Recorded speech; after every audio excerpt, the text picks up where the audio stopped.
Hey, I'm Alex Radcliffe from Board Game Co., and this is Where Are They Now? Looking back on the reviews I gave a year ago, the games I covered, the games I talked about, just going through them. What has stayed the same, what have I not played, and what has changed. We'll have all of those categories timestamped down below in case you want to skip directly to what changed, because honestly the rest of it probably is less interesting. But that said, starting off with the 4 games I haven't played, we'll dive into these very quickly. Generally, when I haven't played a game, it's either because it left after my review or because it's a prototype, so there's good and bad.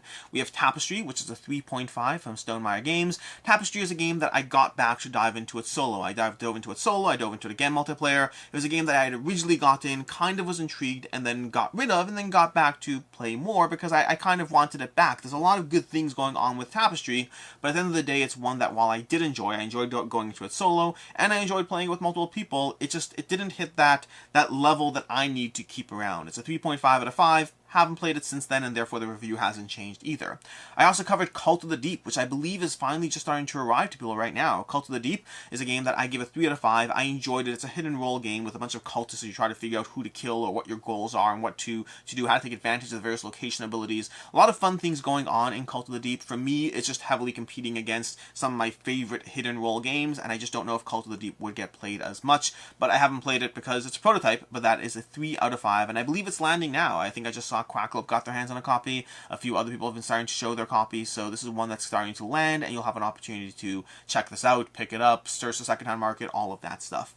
From there we have Kingdom Rush Elemental Uprising. I gave that one a 4 out of 5. That's not really that much of a surprise. It's basically Kingdom Rush, but then it's Kingdom Rush Elemental Uprising. It's enough of the same stuff that I definitely like it, and enough different stuff that I liked some of the changes, didn't like other changes. For me, there's room for both those games in my collection, but it's one I gave a 4 out of 5. I have not played it since, so no change there. It's a prototype. I only had 2 scenarios to go through. I played them both. I played them multiple times, and that's it. That's where we are with Kingdom Rush. I'm eagerly awaiting the final copy to arrive. And then lastly, we have Chamber of Wonders. Chamber of Wonders from Ludus Magnus Studios Light, LMS Light. But basically, Chamber of Wonders is a game of trying to playing out a Sherlock or whatever as you try to gather different cards. Cards will have a variety of ways that they are important, different ways that they score from having bunches of them to giving you different benefits, different things that are going on as you gather these Chamber of Wonders. You have a bunch of locations that are going to be variable every single game. And each location gives you a different way to gather new cards, ways to auction off cards, to exchange cards, to draw cards and draft them. They all give you different things to be mindful of as you're balancing the cost of things and the cards themselves, trying to balance those things across 3 rounds of play. I enjoy Chamber of Wonders, a 3.5. I was compelled enough. The speed of play, it's a 25-minute long game, compared to Decision Space, is one that I did back, and I'm hoping to get my hands in it, well, hopefully soon. I don't know exactly when, but it's a prototype, and I sent it on, and I have not played it since. So that's Chamber of Wonders, a 3.5. From there, we go to games that I have played since covering them, but my review has not changed, and there's only 2 in that category. First of all, we have Truffle Shuffle. Truffle Shuffle is a 3.5 out of 5 for me. I really enjoyed this one. It's a fun little set collection game. It's like a lot of other games that have set collection. I don't know if it stands out as being particularly amazing in any individual way, but my family likes it. I like it. It's one we table easily enough just because of how short it is, the decision space, the chocolate little art on it. I don't know if I'd like it as much if not for the chocolate art, but it's one that we continue to play, continue to dive into, and it's one that my review has not changed of it. It's a 3.5 out of 5. Then we have Bloodstone. Bloodstone is a prototype that I did have a chance to continue playing after I covered it, and that's because people in my game group asked for it. It's a game we played, we enjoyed. It falls into the genre of games that we like. It's a rolling dice, smacking each other in the face with our giant weapons and just like doing 18 damage, ganging up all together. There are some really cool epic moments in Bloodstone. It's a game that has a co-op and competitive mode. Cooperatively, I've only played it with Jesse, with Quackalope, but competitively, I've played it with my game group, and even after I had covered it, even after, unfortunately, the campaign had cancelled, I had people in my game group asking to play it, asking me to, like, hey, can we play that Bloodstone game? And so we did, while I still had it. And I haven't played it in a while, but I did play it after covering it.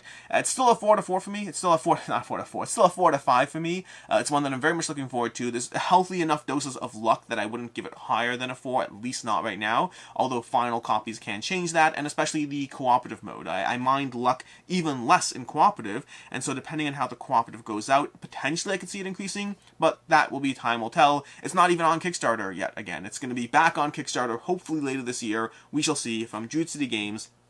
But Bloodstone is a fantastic game, 4 out of 5. And then lastly, we have the games that have changed. As usual, the disclaimer that this doesn't mean that the game changed in any giant way. Just as often, it's something small like, hey, you know, this didn't really change that much, but it may have left my collection. An expansion may have adjusted the opinion. Again, it doesn't mean a rating change. Sometimes it does. Some of these will, but not always. Starting off with Fairy Season. Fairy Season is a game that I played with that I reviewed with my daughter way back in the day, in last year, March. And it's a game that I give it a 2 out of 5. I didn't enjoy it. My daughter did enjoy it. Ultimately, it left the collection recently because of the fact that we hadn't played it. She hadn't asked for it. I certainly hadn't asked for it because it wasn't a game that was for me. And so Fairy Season left the collection. From there we have Chai. Chai, which technically left the collection. It's still here, but it's on my games leaving the collection shelf. Chai is a game that as well, similarly, I give it a 2 out of 5. My daughter liked it as well. Similarly, when this happens, ultimately it's up to her. At a certain point in time, she doesn't ask for them because she's optimistic. She liked the game. She wants to play it. She enjoyed it. I thought it was fine, to be very clear, but I didn't think the decision space was interesting enough or deep enough. There's a lot of other games I would choose in this spot. 2 is probably harsher than I should give it. It's probably a 2.5 in terms of my rating scale, but at the time I didn't have 0.5, so I gave it a 2. But either way, Chai is a game that isn't for me. I like Chai Tea for 2, but Chai was just too light. I think it's a great gateway game, but I think there are better gateway games I'd recommend, honestly, unless you particularly like tea as a theme. But that is one that, again, my rating hasn't changed, unless you count going up to a 2.5 a change, but it's one that is leaving my collection, and so that's the change that's going on there. Again, same thing. Ricky liked it, but she did not ask to play for it. She did not ask to play it, and eventually when I asked her, she said, yeah, it's okay for it to go. Lastly, there's 4 more. Coraquest. Coraquest is another one. This is one where the rating's going down, but with a very strong explanation attached to it.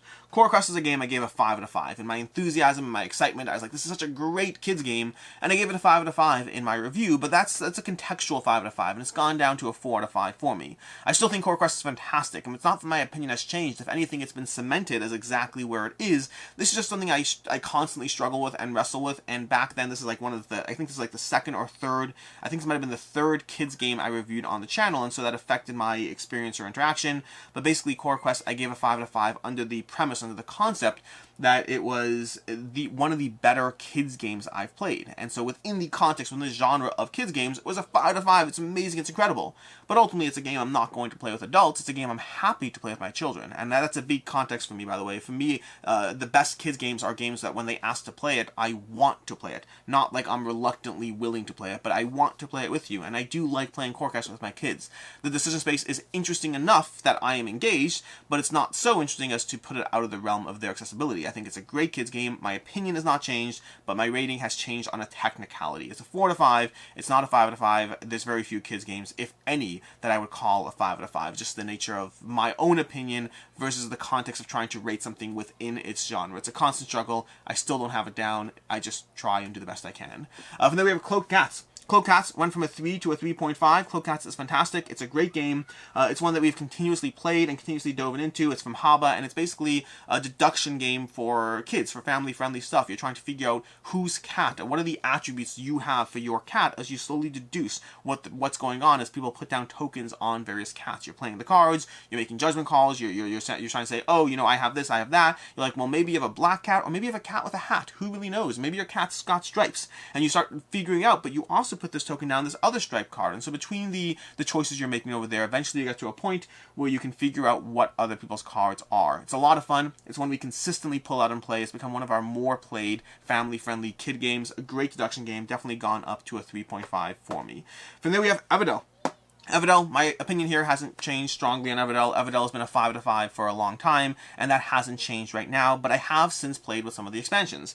Ironically, not any of the other expansions. I haven't played with Belfair or Spirecrest or Pearlbrook. I haven't played with the main expansions of the game, but I did have a chance to dive into the expansions that were on Kickstarter. The Kickstarter collection, the Ultimate Collection, they had a bunch of expansions. We had those cards, we mixed them in, and I had a chance to play with those, and it definitely improved my opinion of Everdell even more. The variability that those cards brought to the table, just by having a bunch of new cards mixed into the deck, gave us a lot more strategy in terms of the different ways you can pursue your engines in Everdell, ways that were a little less formulaic. The base game, as much as I like the base game of Everdell, it does have the problem that some things can feel samey over multiple plays, but diving in with the expansion cards and mixing those in even further increased my opinion of Everdell, and I still have to play with the other expansions. I still have to dive into all the other expansions. I love this game. I just don't often feel the need to learn the new rules for a new expansion when I like the game as it is. So it's that weird balance of I love you, but I mean, I want to try the expansions because I heard they're good, but does that... I don't know. It's a challenge, but I have played with some of the expansion content, so I'm adding it here because it's certainly... Whatever your opinion of Everdell is, if your biggest concern was that the chains can become a little too formulaic, I can't speak for the currently available expansions, but I can tell you that the new expansions that will be coming out, that definitely breaks that formulaic, or not breaks it so much as makes it less of a problem. However much of a problem it is, it's less so now. And then lastly, we have V-Commandos. V-Commandos is an interesting one to cover here as far as my opinion. V-Commandos I covered, I reviewed it on the channel, I gave it a 4 out of 5, and then I covered the Ghost expansion as well, which added a bunch of things that I enjoyed, but my opinion of V-Commandos hasn't changed significantly. It's still a 4 out of 5 with like 14 caveats, and that's because I've since played with the Ghost expansion. I have not played with some of the other expansions. They're coming out with this miniature line, so you have actual miniatures instead of tokens for the game, which is tricky because some aspects of the game are built around taking tokens from a bag, so I'll have to see how that plays out when I finally get a chance to dive into it with miniatures. But overall, I really like V-Commandos, but I've always had caveats and concerns, specifically around the stealth aspect. Then I dove into Assassin's Creed. Assassin's Creed is fantastic. I was going to give Assassin's Creed a 5 out of 5, and then I kept playing it, and I realized it's a campaign game that I don't know if I'll ever properly finish. I'm already like, I don't know, I'm 14 missions deep, I don't know what number I'm in. I've played a lot of the game, but I don't know if I'll play it. It's just a problem with me and campaign games, and so can I give a game a 5 out of 5 that I'm not even going to finish? And the answer was no, and so I didn't give it a 5 out of 5.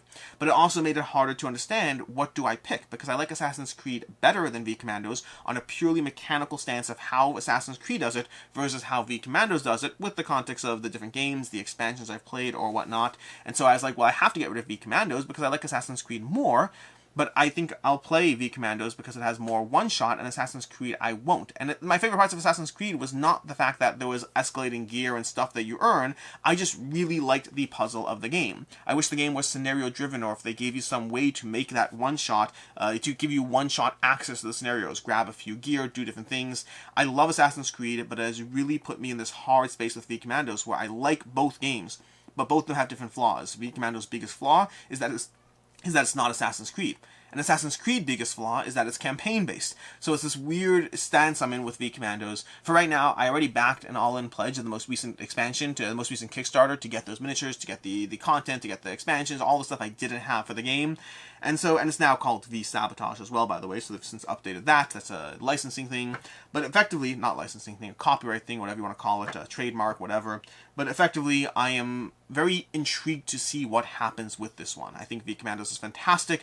I don't know where it lies in my collection over time, just because of the fact that I've played a better game that I will probably get rid of, but it makes the original game less fun, because then I'm like, I just would rather play Assassin's Creed.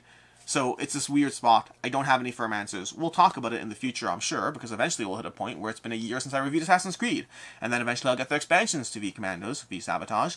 So this conversation will continue. It's just, again, it's that nature of my opinion and my context and my general frameworks around the game has changed, and that means it goes into the what's changed in the past year kind of conversation. Still a fantastic game. I think if you have Assassin's Creed or V-Sabotage, you will be happy with what you have. You may have angst and decision-making problems around what to do with it next, but that's a different story entirely. And that's it. This is Where Are They Now? The looking back at the reviews I've done a year ago. Eventually we'll start adding reviews I did 3 years ago, but we haven't gotten that far yet because I've only been doing this channel for a little over 2 years now, and so we still need more time till we get to the 3-year mark. In any case, and until next time, I'm Alex Radcliffe from Board Game Co., and I hope you have a good one.